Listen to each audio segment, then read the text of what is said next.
ही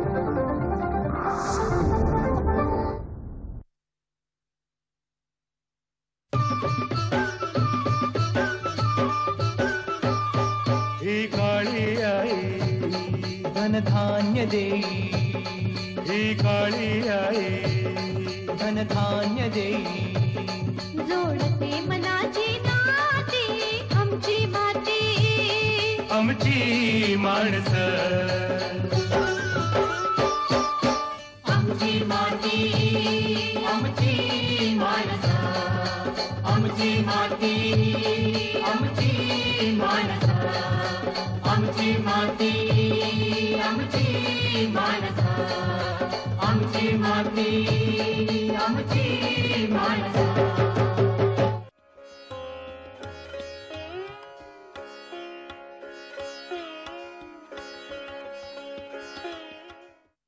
नमस्कार मंडळी, आमची माती आमची माणसं या कार्यक्रमात आपलं सहर्ष स्वागत. आज आपण जनावरातील पोटफुगी हा आजार आणि त्यावरील उपाय याकरिता चर्चेसाठी स्टुडिओमध्ये आमंत्रित केलेला आहे महाराष्ट्र पशु व मत्स्य विज्ञान विद्यापीठाचे संचालक विस्तार शिक्षण डॉक्टर विलास आहेर सरांना. सर, स्टुडिओमध्ये आपलं स्वागत आहे. सर नमस्कार. नमस्कार. सर, जसं आपण जाणतात की पशूंमध्ये जे होणारे आजार आहेत हे शेतकऱ्यासाठी फार महत्त्वाचे आहेत आणि त्यातल्या त्यात जी मोठी जनावरं आहेत किंवा मग जी जनावरं आपल्याला उत्पादनक्षम जनावरं आहेत, तर अशा जनावरांमध्ये ह्या ज्या पशु जे आहेत ह्या कुठल्या कुठल्या अखाद्यवस्तू साधारणतः त्यांच्या खाण्यामध्ये जातात? सर, अखाद्य वस्तू म्हणजे ज्या वस्तू साधारणपणे खात नाहीत, खाणे अपेक्षित नाही अशा अखाद्य वस्तू, जे की खाद्य नाही आहे. त्यामध्ये नेमकं प्लास्टिक, कपडा, दोर, लोखंड, तार, सुई, बोट, खिळे, दगड, विटा, लाकडं अशा ज्या वस्तू असतात त्या जनावरं चुकून खातात किंवा त्यांच्या खाण्यात जातात, त्यांना अखाद्य वस्तू म्हणतात. सर, ह्या वस्तू नेमक्या ह्या जनावरांमध्ये कशा पद्धतीने आणि का जातात त्यांच्या खाण्यामध्ये? हा एक चांगला प्रश्न आहे आणि प्रत्येकाच्या मनात हा प्रश्न निर्माण झाला असेल तर जनावरं ह्या अखाद्य वस्तू का खातात? कारण काही वेळा हा सवयीचा भाग आहे, परंतु बहुतांश जनावरे, मोठी जी जनावरे आहे, आपल्याकडे जनावरांच्या पोटाचे दोन प्रकार पडतात. साधं पोट जसं माणसात असतं तसं कुत्र्यात, घोड्यात असतं.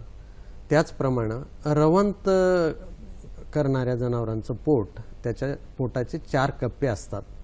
त्या 4 कप्प्यामध्ये पोट हे रुमेन, रेटिक्युलम, ओमॅझम, अब्युमॅझम या 4 कप्प्यामध्ये विभागलेलं असतं. आणि हे जनावरं, त्यांना जे काही अन्न खाद्य मिळतं ते आधाशीपणाने खातात आणि पहिल्या म्हणजे पोटाच्या रुमेन ह्या कोठारामध्ये साठवून ठेवतात आणि नंतर विश्रांतीच्या वेळेस, निवांत वेळी ते परत रवंत करतात तेच खाद्य. तर असे हे रवंत करणारे जनावरं आहेत, त्यांच्यामध्ये ह्या अखाद्य वस्तू खाल्ल्या जातात. आणि त्यासाठी मुख्य कारण म्हणजे मोठी जनावरं रवंत करणारे गाई, म्हशी आणि बैलामध्ये जेणेकरून कॅल्शियम आणि स्फुरदाची, फॉस्फरसची कमतरता ज्या जनावरांमध्ये आढळून येते त्या जनावरांमध्ये हे अखाद्य वस्तू खाण्याचं प्रमाण हे आढळून येतं. त्याचबरोबर काही वेळा चुकून जनावराच्या खाद्यामध्ये ह्या अखाद्य वस्तू जातात आणि नेमकं कुठलं खाद्य खावं आणि खाऊ नये असं यात तेवढा फरक करू शकत नाही. त्यातले त्यात रवंत करणाऱ्या जनावरांमध्ये शेळीसारखे आपल्याला प्राणी माहीत आहे, सिलेक्टिव्ह ब्रीडेड आहे, ते निवड करून खातात. कुत्रे हे निवड करून खातात आणि त्यांना नेमकं कळतं कुठलं खावं आणि काय खाऊ नये. तसं ह्या मोठ्या रवंत करणाऱ्या जनावरांना कळत नाही आणि स्फुरदाची वगैरे कमतरता झाल्यानंतर पायका नावाचा आजार होतो, ज्यामध्ये ते अखाद्य वस्तू किंवा चाटण खाणे, दगडांच्या विटा खाणे अशा अखाद्य वस्तू खाण्याचं प्रमाण त्यांच्यात आढळून येतं. आणि त्यामुळे आणि कधीकधी अपघाताने खाद्यामध्ये त्यांच्या अशा अखाद्य वस्तू ह्या मिसळल्या जातात आणि आपल्या जसे ओठाद्वारे आपण जनावरं हे गवत वगैरे त्यांच्याकडे ओठ तेवढे विकसित नसतात, मजल म्हणतात, त्याद्वारे ते ओढतात आणि गिळल्या जातं खाद्य. म्हणजे सुरुवातीला ते गिळतात आणि नंतर मग ते परत रवंत करतात. त्यामुळे जे काही समोर येईल अधाशीपणानं खाण्याची त्यांची सवय असते आणि त्यात निवड नसते. त्यामुळे अशा वेळेस काही वेळा या खाद्याबरोबर ह्या अखाद्य वस्तू जातात. बऱ्याच वेळेस काही वेळा आपल्याकडे माहीत आहे शहरी भागामध्ये बरीच जनावरे हे मोकाट असतात, भटकी असतात. जनावरं हे पाळत असताना सुद्धा काही पशुपालक ही दिवसभर मोकळी चरायला सोडतात. अशा जनावरांमध्ये याच प्रमाण जास्त आहे. ते उकिरड्यावरती जातात, कुंड्याजवळते जातात. तिथे आपल्या काही नागरिकांनी आपल्या घरातलं उष्ट अन्न वगैरे प्लास्टिक पिशवीत टाकलेलं असतं आणि ते अन्न खाता खाता ते प्लास्टिक पिशव्याही खातात. तर अशा या अखाद्य वस्तू जनावराच्या खाण्यात जातात. अच्छा, म्हणजे प्लास्टिक जर आच्छादितलं जर खाद्य असेल तर ते खाद्य म्हणून प्लास्टिक देखील जातं आणि त्याच्यामध्ये पर्यायाने ज्या वस्तू असतात त्या देखील गिळण्याची शक्यता असते. सर, तुम्ही आपण बोलताना एक सांगितलं की पायका नावाचा जो आजार आहे ज्याच्यामुळे ह्या अखाद्य वस्तू खातात, तर हा आजार होऊ नये याकरिता शेतकऱ्यांनी कुठली काळजी घ्यायला हवी? नियंत्रणामध्ये आपण शेवटी सांगणारच आहोत. पायका हा आजार कुठलाही रोग होऊन कारण आपल्याला माहीत आहे अशा अखाद्य वस्तू खाल्ल्यामुळे जनावराच्या शरीरात वेगवेगळे भयंकर आजार होतात. प्रामुख्याने जेव्हा जनावर हे आधाशीपणे खाते, ही अखाद्य वस्तू ही रुमेनमध्ये जाते आणि वजनदार असते. अखाद्य वस्तू सुद्धा दोन प्रकारच्या असतात. ज्या लोखंडी किंवा अणकुचीदार नसतात त्यांना नॉन पोटेन्शियल म्हणजे ज्यापासून रोग निर्मिती होऊ शकत नाही अशा अखाद्य वस्तू असतात. आणि ज्या लोखंडी वस्तू असतात, ज्या अणकुचीदार असतात त्यांना पोटेन्शियल किंवा रोग निर्माण करण्याची क्षमता असणाऱ्या अखाद्य वस्तू यांच्यापासून जनावरात वेगवेगळे रोग होतात. तर सर्वप्रथम अखाद्य वस्तू नॉन पोटेन्शियल क्षमता आजार न करणाऱ्या म्हणजे लोखंडी नसलेल्या प्लास्टिकसारख्या कपड्यासारख्या ह्या वस्तूसुद्धा आणि लोखंडी वस्तूसुद्धा जनावरात प्रामुख्याने अखाद्य वस्तू खाल्ल्यामुळे पोटफुगी होते. पोटफुगीचं कारण म्हणजे आपल्याला माहित आहे जनावराचं जे अन्नाची हालचाल पोटात जी होते रुमिनो रेटिक्युलर म्हणजे आपण म्हटलं पोटाच्या कप्प्याच्या हालचालीप्रमाणे त्याची एक लहर तयार होते आणि त्या लहरीबरोबर हे अन्न पोटातलं पुढं जात राहतं. जेव्हा हे अखाद्य वस्तू जनावर खातं रुमेनमध्ये साचल्या जातं तर त्यावेळेस त्यांच्या वजनामुळे लोखंडी वस्तू ह्या जड असतात, त्या ग्रॅव्हिटीमुळे वजनामुळे ते खालच्या बाजूला राहतात आणि या पोटाच्या हालचालीबरोबर पुढे सरकल्या जातात. त्यानंतरचं जे पोट आहे रुमेन नंतरचं रेटिक्युलम त्याची आदली जी रचना असते मधमाशाच्या पोळ्यासारखी असते. त्यामध्ये ह्या कुठंतरी लोखंडी वस्तू अडकतात आणि त्यामुळे त्याच्या हालचालीबरोबर ते पुढच्या ओमॅझम कप्प्यात जाण्याऐवजी त्या रेटिक्युलमच्या स्नायूंना इजा करून त्या बाहेर पुढे छातीकडे जातात म्हणजे हृदयाच्याकडे जातात. कारण हृदय आणि छाती आणि पोटाच्या मध्ये फक्त एक पातळ असं पेरिटोनियम नावाचं आवरण असतं, त्यामुळे त्यात जास्त जागा नसते. कधी कधी तर ह्या वस्तू रेटिक्युलम मधून टोचतात आणि हृदयाच्या आवरणाला दाह करतात, हृदयावरणाचा दाह. त्यामुळे वेगवेगळे आजार होतात. पोटफुगी एक लक्षण आहे, ते एक प्रथम होतं. त्यानंतर रेटिक्युलमचा दाह रेटिक्युलायटिस हा आजार होतो जो की जेव्हा तार सुई खिळा ह्या अणकुचीदार वस्तू ह्या रेटिक्युलममध्ये असतात आणि त्या टोचतात रेटिक्युलमला, त्याबरोबर त्याचा दाह होतो आणि खूप असा जनावराला त्यापासून त्रास होतो, पेन होतो. आणि त्याचबरोबर मग या हालचाली जेव्हा वाढतात किंवा पोटफुगी होते. पोटफुगीमुळे काय होते? पोटफुगी नेमकी का होते? कारण विशेषतः जनावराच्या खाद्यामध्ये कर्बोदके कार्बोहायड्रेट आपण ज्याला म्हणतो त्यांचं विघटन हे किण्वन प्रक्रियेने होत असतं, त्याचं पचन, आणि त्यामध्ये भरपूर असा मिथेन आणि कार्बन डायऑक्साईड वायू निर्माण होतो.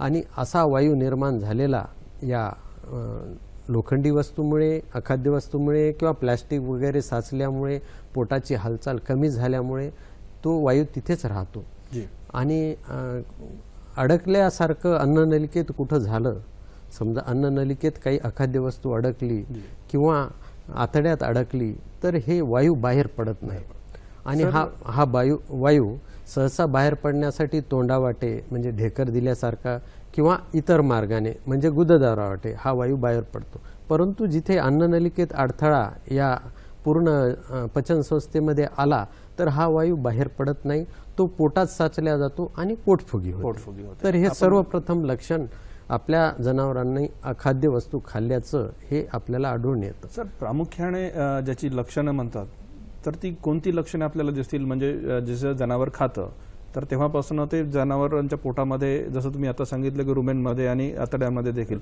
तर लक्षणं नेमकी बाह्य कोणती दिसतील जनावरांमध्ये? तर अखाद्य वस्तू खाल्ल्यामुळे सर्वप्रथम पोटफुगी होते. जी. त्याचबरोबर लोखंडी अंकुचीदार वस्तू असतील तर 3 प्रकारचे आजार या अखाद्य वस्तूमुळे जनावरात होतात. आता सांगितल्यामुळे रेटिक्युलमचा दाह, त्यामध्ये लक्षणं जे दिसून येतात, जनावराला वेदना होतात आणि जनावर जेव्हा जी सुई टोचत असते पुढच्या बाजूला जेव्हा, आणि पोटफुगी झाल्यामुळे ह्या अब्डोमेनमध्ये त्याचं एक प्रेशर वाढलेलं असतं, म्हणजे पोटात वायू असल्यामुळे त्याचा दाब या सुईवरती असते आणि ती सुई पुढे ढकलल्या जाते आणि त्याबरोबर ती स्नायूला जेव्हा इजा करते किंवा पेरिटोनियमला इजा करते त्यावेळेस जनावराला खूप वेदना होतात. आणि ते टाळण्यासाठी जनावर सहसा यामध्ये लक्षणं कशी दिसून येतात, या वेदनामुळे पोटफुगीमुळे जनावराचं खाणं पिणं बंद होते, लाळ गाळते, जनावर खातच नाही, जनावर उत्पादनात असेल, गाई म्हशीमध्ये एकदम उत्पादनात घट होते किंवा दूध देणारे 8 लिटर दूध देणारी गाय म्हैस 3 लिटरवर येते आणि कालांतराने कमी होतं, दूध उत्पादन घटतं, जनावरं अस्वस्थ होतात आणि मलूल होतात आणि खात पित नाहीत, त्यामुळे अशक्त होतात आणि जनावर बसून राहतात. सहसा जनावर उठ बस करताना जनावराला त्रास होतो, त्यामुळे जनावरं हे जास्त करून उभीच राहतात. काही वेळेस पशुपालक अशी शंका म्हणजे तक्रार घेऊन येतात की जनावरं उभंच राहतात, बसत नाही. आणि प्रामुख्याने जर पोटात ही तार सुई खिळा असेल तर अशी जनावरं चढायला चढतात, परंतु त्यांना सोपं जातं, परंतु उतरत असताना पोटाचा सर्व त्याच्यावरचा भार हा छातीकडे येतो आणि ती सुई बुडत असते, टोचत असते, आतल्या आत वेदना होतात. शेतकऱ्यांसाठी क्लासिकल सिम्पटम आहे असं म्हणता हे लक्षण पाहून आपल्या जनावराच्या पोटामध्ये लोखंडी वस्तू आहे हे आपण निदान असं करू शकतो ह्या लक्षणाबरोबर. आणि जे जनावरात जी लक्षणं आढळून येतात त्याचबरोबर उताराला चालताना जनावर ही टाळतात, शक्यतो ते जात नाहीत, पुढं सरकत नाहीत किंवा जास्त वेळ बसत नाहीत, उभंच टाकतात. अशी जेव्हा लक्षणं ही पशुपालकांकडून तक्रार येते त्यावेळेस आपण निश्चित समजावं असण्याची शक्यता असते. आणि त्याचबरोबर यापुढे जाऊन ही सुई असाच जर दाब राहिला तर पुढे छाती आणि पोटाच्या आत जो डायफ्राम नावाचं अंतरपटल त्यावरती ही सुई बुडते, टोचते. आधीच या पोटफुगीमुळे पोटात दाब तयार झालेला असतो, त्याबरोबर तो पडदा फाटतो आणि तो पडदा फाटल्यामुळे ॲब्डोमेन मधला पोटाकडचा जो पोटाचा कप्पा आहे रेटिक्युलम नावाचा, तो छाती म्हणजे पुढच्या भागामध्ये थोरॅक्सिक कॅव्हिटी छातीमध्ये तो जातो, त्याला हर्निया म्हणतात. म्हणजे पोटाकडचा भाग हा छातीच्या भागात गेला, म्हणजे एका कप्प्यामधून दुसऱ्या कप्प्यामध्ये गेला, त्याला रेटिक्युलमचा हर्निया अंतर्गळ किंवा डायफ्राम जे पडदा आहे त्याचा हर्निया असं म्हणतात. हा दुसरा आजार होतो जनावरांमध्ये. आणि त्या आजारामधलं प्रमुख लक्षण म्हणजे यामध्ये जी पोटफुगी होते ती जरा फरक असतो. साधारण पोटफुगी ही पोट फुगलेलंच राहतं, उतरत नाही, परंतु जेव्हा अंतरपटाचा हर्निया डायफ्रामचा हर्निया होतो, अंतर्गळ होतो, त्यावेळेस ही पोटफुगी कालांतराने कमी होते. म्हणजे पोट फुगते, पुन्हा उतरते, पोट फुगते, उतरते, अशा प्रकारचं लक्षण दाखवते. आणि त्याचबरोबर तिसरा जो आजार होतो, बऱ्याच वेळा ही लांब सुई, टोकदार दाभण, तार, खिळा सुई असेल तर ती रेटिक्युलम म्हणून कधी कधी हृदयावरच्या आवरणाला दाह करते, टोचते, आणि तो दाह झाल्याबरोबर तिथे इजा होते, इन्फ्लमेशन होते आणि त्याला हृदयावरणाचा दाह पेरिकार्डायटिस असं म्हणतात. आणि ते ही अखाद्य वस्तू टोचल्यामुळे होते, म्हणजे ट्रॉमॅटिक पेरिकार्डायटिस त्यामुळे म्हणतात. असे 3 भयंकर आजार या लोखंडी वस्तूमुळे अखाद्य वस्तूमुळे जनावरात होऊ शकतात. आणि आंतरपटलाचा हरण्या झाल्यानंतरचं लक्षण आणि हृदयावरणाचं दाह झाल्यानंतरचं लक्षण हे आपल्याला ओळखता येतं. हृदयावरणाचा दाह झाल्यानंतर जनावराची पोळी सुजते. मानेच्या पुढे जी पोळी असते त्या पोळीवर ते सूज येते. कधी कधी ही सूज मागे जाऊन पोटावर बेंबीपर्यंत जाते. आणि हा जो अंतरपटलाचा हर्निया जेव्हा ही गाई म्हशी गाभण असतात, गर्भाळ काळात शेवटच्या काळात जेव्हा मध्ये त्यांच्या पोटामध्ये वासरू जे असतं गर्भाची जेव्हा वाढ होते त्यावेळेस दाब निर्माण होतो आणि त्यामुळे शेवटच्या टप्प्यात गर्भावस्थेच्या किंवा व्याल्याबरोबर तात्काळ, कारण विताना जी जनावर कळा देतं गाई म्हशी त्यामध्ये पुन्हा दाब वाढून हे जे फाटलेलं अंतरपटल आहे त्यातून हा रेटिक्युलमचा भाग पुढे जातो आणि ते प्रमाण जास्त होतं. म्हणून जेव्हा गाई म्हशी गाभण असतील शेवटच्या काळात गर्भावस्थेच्या किंवा व्याल्यानंतर तात्काळ जर जनावर उठत नसेल, फुगत असेल, अशी लक्षणं दाखवत असेल, अशा पद्धतीची जी लक्षणं आहेत ती आपण दाखवतात. मंडळी, आता वेळ झालेली एका छोट्याशा विश्रांतीची. आमची माती आमची माणसं. विश्रांतीनंतर आपलं पुन्हा एकदा परत स्वागत या कार्यक्रमामध्ये. आज आपण पोटफुगी या आजाराबद्दल डॉक्टर आहेर सरांकडनं मार्गदर्शन घेत आहोत. आणि या चर्चेमध्ये आपण सरांनी सांगितलं की रेटिक्युलमचा आजार होतो, त्याच्यानंतर पेरिकार्डियाटिस जे आहे त्याचा आजार होतो आणि त्याच्यानंतर हार्टचा आजार होतो. आणि जसं आपण सांगताना सांगितलं होतं की आता जी गाभण जनावरं आहेत आणि त्या गाभण जनावरांमुळे देखील त्याच्यामुळे त्रास होतो. सर, तो नेमका काय त्रास होतो त्या जनावरांमध्ये? आपल्याला लक्षणं आत्ताच सांगितलेली आहे. त्या या रोगांचं निदान करण्यासाठी तर ह्या लक्षणावरून पशुवैद्यकाकडे तपासणी करून स्टेथोस्कोपद्वारे हृदयाची गती आणि हृदयाचे ठोके यावरून या आजाराचं निदान करता येतं. त्याचबरोबर एक्सरे क्षकिरण तपासणी करून या आजाराचं निदान करता येतं. ह्या लोखंडी वस्तू वगैरे ह्या क्षकिरणात स्पष्ट अशा दिसून येतात. त्याचबरोबर अंतरपटलाचा हर्निया आहे म्हणजे पोट आणि छातीचा जो पडदा असतो तो सुद्धा दिसून येतो. आणि ज्या ठिकाणी हा अंतर्गळ हर्निया झालेला असतो तर पोटाचा भाग छातीकडे गेलेला स्पष्ट दिसून येतो. आणि बऱ्याच वेळेस त्या रेटिक्युलम जेव्हा पोटातून छातीकडे जातं त्याच्याबरोबर ह्या सुई तार खिळ्या सुद्धा या छातीच्या भागात दिसून अशा प्रकारे दिसून येतात. त्याचबरोबर धातू शोधक यंत्र जे आपण पाहतो विमानतळावर किंवा मॉलमध्ये जाताना सुरक्षेसाठी जी तपासणी केली जाते ते धातुशोधक यंत्र सुद्धा हे पोटात असलेल्या तार, सुई, खिळा यांचं निदान करण्यासाठी उपयोगी पडतात. त्यावरती आम्ही संशोधन केलेलं आहे. क्षकिरण तपासणी इतकीच त्याची वैधता आहे या धातुशोधक यंत्राची. आणि त्याचबरोबर ही सर्व हे सर्व निदान करून या रोगावरती उपचार करणं गरजेचं आहे. सर, जसं आपण सांगितलं की पोटफुगी होते जनावर, तर पोटफुगी झाल्यानंतर प्रथमोपचार आणि पशुवैद्यकांकडनं जी आपण इलाज करतो तर त्यामध्ये साधारणतः शेतकऱ्यांमार्फत कोणता इलाज होतो? पशुवैद्यक सुरुवातीला कोणता इलाज करतात जेणेकरून की आपण सहज हा आजार नियंत्रणात आणू शकू?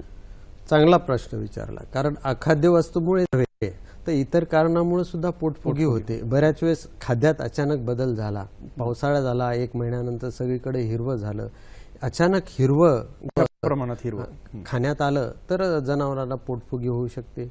त्याचबरोबर कोवळी दाठं खाल्ल्यानंतर ज्वारीची असो, बाजरीची असो, मच्छी असो, ही जर त्यापासून जे किण्वन प्रक्रियेद्वारे वायू तयार होतो तर अशी ही दाठं खाल्ल्यामुळे सुद्धा जनावरात किंवा अचानक जनावरांना ज्वारी, गहू, बाजरी यांचे दाणे खाण्यात आल्यात आणि त्याबरोबर पाण्याचं प्रमाण कमी असेल तर त्यावेळेस सुद्धा पोटफुगी होते. अशा असंख्य कारणामुळे किंवा फवारणीनंतर जनावरांनी काही पिकं खाल्ली त्याबरोबर तेव्हा विषबाधा झाल्या तेव्हा सुद्धा पोटफुगी होते. ही जी वायू आहे आपण तात्पुरत्या कशा पद्धतीने काढू शकतो? तो वायू काढण्यासाठी पोटावरती जिथे फुगलेलं पोट असतं त्यावरती सुईने 15 मोठ्या सुईने किंवा कॅनुला जे आपल्या पशुवैद्यक दवाखान्यात उपलब्ध असतो त्याने पोटावरती बुडवून सुई मारून तिथून वायू काढून टाकावा लागतो.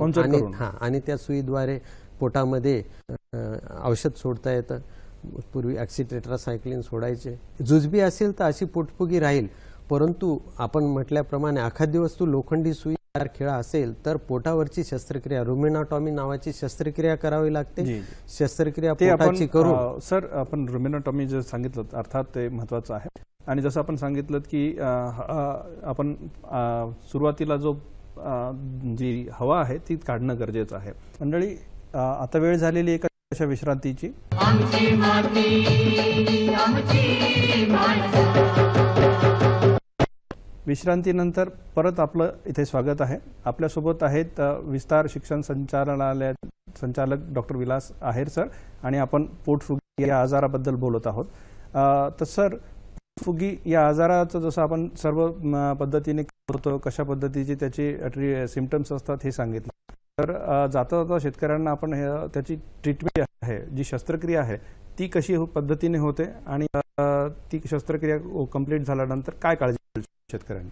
अखाद्य वस्तू खाल्ल्यानंतर पोटातून त्या काढून टाकण्यासाठी पोटाची शस्त्रक्रिया, रुमेनाटॉमी आपण ज्याला म्हणतो, ती करणं फार गरजेचं आहे. कारण तो जुजबी जर आजार असेल, पोटफुगी असेल तर उपचाराद्वारे राहील, परंतु अखाद्य वस्तू, अंकुचीदार लोखंडी वस्तू जर पोटात असेल तर त्यापासून पूर्वी सांगितल्याप्रमाणे 3 आजार होऊ शकतात. रेटिक्युलमचा दाह, आंतरपटलाचा हर्निया आणि हृदयावरणाचा दाह. या तिन्हीसाठी सुद्धा रुमेनाटॉमी ही शस्त्रक्रिया प्रथम करणं गरजेचं आहे. ही पोटाची शस्त्रक्रिया करून पोटात असलेला वायू बाहेर काढायचा आणि पोटातील ह्या लोखंडी वस्तू ह्या काढून घ्यायच्या. पोटात मॅग्नेट लोखंड फिरवायचं, आणि ज्या वस्तू, कारण रेटिक्युलम जे मधमाशाच्या पोळ्यासारखं असतं त्याच्या ठिकाणी वाळू, लोखंडी वस्तू ह्या साचलेल्या असतात, त्या काढून घ्याव्या लागतात शस्त्रक्रिया करून, आणि ही प्रथम शस्त्रक्रिया करावी लागते. 2 जे भयंकर आजार आहेत, हृदयावरणाचा दाह आणि आंतरपटलाचा हर्निया, या साठी वेगळ्या दुसरी एक शस्त्रक्रिया करावी लागते. रुमेनाटॉमीच्या नंतर रुमेनाटॉमी ही तिन्ही आजारात करावी लागते. आणि जो रेटिक्युलमचा दाह आहे, शस्त्रक्रिया केल्यानंतर बरा होतो, परंतु हृदयावरणाचा दाह, त्यासाठी हृदयावरणावरती सूज आलेली असते, त्यासाठीची हृदयावरची दुसरी शस्त्रक्रिया गंभीर अशी शस्त्रक्रिया असते, त्यामध्ये जनावर दगावू सुद्धा शकते. आणि आंतरपटलाचा हर्निया, यावरती संशोधन होऊन आता ही सोपी केलेली आहे. आपल्याला क्षेत्रीय ठिकाणी सुद्धा पशुवैद्यक ही यशस्वीपणे शस्त्रक्रिया करतात आणि आपलं किमती मोल दुधातलं जनावर वाचवतात. त्यासाठी ही आंतरपट हरण्यासाठी असलेली शस्त्रक्रिया, त्याला विशिष्ट रूपाने एका पद्धतीत त्या जनावराला बांधून त्याच्यावरती शस्त्रक्रिया करावी लागते. आणि रेटिक्युलम जो छाती गेलेला आहे तो मागे पोटाकडे ओढून तो फाटलेला जो पडदा आहे तो शिवावा लागतो, आणि त्यानंतर त्याच्या शस्त्रक्रियेनंतर उपचार करून जनावर जाता जाता शेतकऱ्यांसाठी नेमकी त्यांनी कुठली काळजी घ्यायला पाहिजे या शस्त्रक्रिया झाल्यानंतर असं म्हणतात? कारण आपल्याला माहिती आहे, एवढ्या खर्चिक शस्त्रक्रिया, गैर शस्त्रक्रिया आजार झाल्यानंतर करण्यापेक्षा तो आजार होऊ देऊ नये हे पशुपालकांच्या हातात आहे, आणि त्यासाठी त्यांनी विशेषतः काळजी घेणं गरजेचं आहे. आपण जनावरांच्या खाद्यामध्ये अशा अखाद्य वस्तू जाऊ नयेत, यासाठी आपण जेव्हा वैरण जनावराला देत असतो, किंवा आपण खनिज मिश्रण देतो, किंवा जनावरांना खुराक देतो, त्यावेळेस आपण त्या खुराकात अशा अखाद्य वस्तू नाहीत याची काळजी घेतली पाहिजे. आपली जनावर बांधतो त्या ठिकाणी जेव्हा खळ झाल्यानंतर आपण हे पोते शिवतो, बऱ्याच वेळेस दाभण हे तिकडंच कुठंतरी पडलेलं असतं, ते पडू नये, विसरू नये, जेणेकरून आपल्या जनावरांच्या खाद्यात जाणार नाही, किंवा जनावरांच्या खाद्यात लोखंडी वस्तू जाणार नाहीत, यासाठी लोहचुंबक फिरवणे. त्याचबरोबर जनावर खाऊ नये अखाद्य वस्तू म्हणून त्याला जी स्फुरदा होते, जी झीज भरून काढण्यासाठी जनावरांना खनिज मिश्रण, मिनरल मिक्सचर हे 25-25 ग्राम सकाळ संध्याकाळ हे देणं गरजेचं आहे, जेणेकरून पायका ही कंडिशन होणार नाही आणि त्यामुळे जनावरं अखाद्य वस्तू खाणार नाहीत. अशा प्रकारे जर काळजी घेतली तर आपल्या जनावरांना आपण या अखाद्य वस्तूपासून दूर ठेवू शकतो आणि या गंभीर आजारापासून वाचू शकतो, प्रतिबंध करू शकतो. अगदी बरोबर आहे. तर शेतकरी मंडळी, आपल्या जनावरांमध्ये होणाऱ्या अखाद्य वस्तूमुळे जी त्रास होतो त्याच्याबद्दल आज आपल्याला आहेर सरांनी सविस्तर अशी पूर्ण माहिती दिलेली आहे. तर आपण त्या माहितीचा उपयोग कराल आणि आपल्या जनावरांना अखाद्य वस्तू खाण्यापासून परावृत्त करण्यासाठी जे सरांनी सांगितलेलं आहे त्या सल्ला निश्चित त्याचा उपयोग कराल. आणि जर जनावर बिमार झाली नजीकच्या पशुवैद्यकांमार्फत जी सरांनी सांगितलेल्या शस्त्रक्रिया आहेत त्या देखील करून घ्याल आणि आपली मोलाची जनावरं आहेत ती सांभाळाल अशी अपेक्षा करतो. आमची माती आमची माणसं या कार्यक्रमामध्ये आपण आज पोटफुगी या आजाराबद्दल जी माहिती दिली त्याबद्दल शेतकरी त्याचा उपयोग करतील याची मला पूर्ण खात्री आहे. आपण या कार्यक्रमात इथं आलात आणि शेतकऱ्यांसाठी मोलाचं मार्गदर्शन केलं त्याबद्दल दूरदर्शनतर्फे आपलं आभार. नमस्कार. नमस्कार.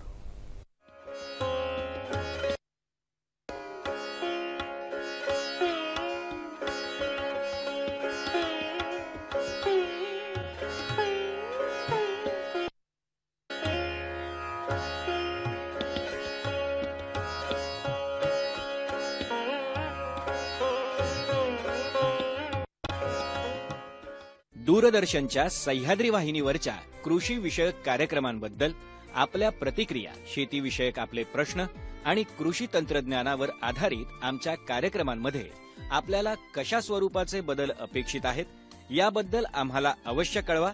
9969023081 या व्हॉट्सअप क्रमांकावर किंवा ddmumbaikrishi@gmail.com या ईमेल आयडी. आपल्या व्हॉट्सअप पोस्टमध्ये आणि मेलमध्ये आपलं नाव आणि पत्ता अवश्य लिहा.